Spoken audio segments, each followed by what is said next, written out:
তোমাকে আমি বলে যাই, ছোট ভাই, তুমি, তোমরা সবাই মিলে, তোমার পূর্বের সবাই মিলে, যত মানুষ আল্লাহ সৃষ্টি করেছে সব মানুষ মিলে, যত জিন আল্লাহ সৃষ্টি করেছে সব জিন মিলে, যেদিন আল্লাহ সৃষ্টি করেছে সেই দিনের পর থেকে যতদিন এই সৃষ্টি আল্লাহ টিকায় রাখবে আর যুগে যুগে মানুষ পাঠাবে পৃথিবীটাকে স্থির রাখার জন্য, ততদিন যত মানুষ যত জিন সবাই মিলে যদি পরিকল্পনা করে একটা অপরাধ, নতুন একটা অপরাধের তৈরি করে, মনে রাখবা আমার রব যদি ক্ষমা করতে চায়, তোমরা সব মানুষ আর জিন মিলে এমন কোনো অপরাধ তৈরি করতে পারবা না যেটা আমার রব চাইলে ক্ষমা করতে পারে না। তুমি কোন অপরাধ তৈরি করবার বলবা যে এটা বুঝি এটা কি আল্লাহ ক্ষমা করতে পারবে? এরকম অপরাধ তুমি পারবা না তৈরি করতে। বেঁচে থাকা অবস্থায় তুমি বেঁচে আসো, তোমার সামনে এমন একটা অপরাধ নাই যে অপরাধের ক্ষমা পাওয়া যায় না, মানুষের হক ছাড়া। তাও মানুষে মাফ করে দিলে পাওয়া যায়। মানুষে মাফ করে দিলে, আমি কি বুঝাতে পারছি না? বুঝতে পারি নাই। আমি কি বুঝাতে পারছি না? বুঝতে পারি নাই।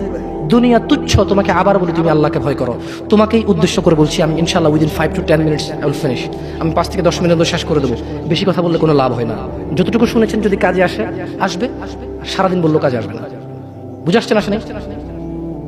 তুমি, তোমার বয়স 60, সরি আপনি, আপনার বয়স 60, তুমি, তোমার বয়স 20, আপনি, আপনার বয়স 40। অনেক অপরাধ করে ফেলেছেন, মানে আল্লাহ ক্ষমা করার ক্ষমতা রাখে না, না? তো তাহলে আপনি ক্ষমা চান না কেন?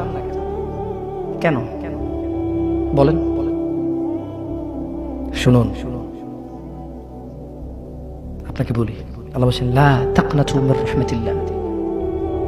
মুহাম্মদ এদেরকে বলে দিন, এই উম্মত, তোমরা আল্লাহর দয়া থেকে নিরাশ হইও না। যেদিন তুমি মনে করবে আমার মতো কি অপরাধী আছে, আল্লাহ কি আমাকে ক্ষমা করবে, এটা তোমার ওই দিন সবচেয়ে, যত গুনাহ করেছো সবচেয়ে বড় গুনাহ ওইটা। যখন তুমি ধারণা করবে যে আল্লাহ কি ক্ষমা করবে আমাকে, এটা সবচেয়ে বড় গুনাহ। তাহলে তুমি কি এমন কোন অপরাধ করতে পারছো যেটা আল্লাহ ক্ষমা করার ক্ষমতা রাখে না, যদি তিনি চান ক্ষমা করতে? এরকম কি তুমি মানো? এটা তুমি এটা মানো? তাহলে তোমার অপরাধের ক্ষমা চাও আল্লাহর কাছে, ক্ষমা চেয়ে ফিরে আসো আল্লাহর দিকে। তুবু ইলাল্লাহ তাওবাতান নাসুহা।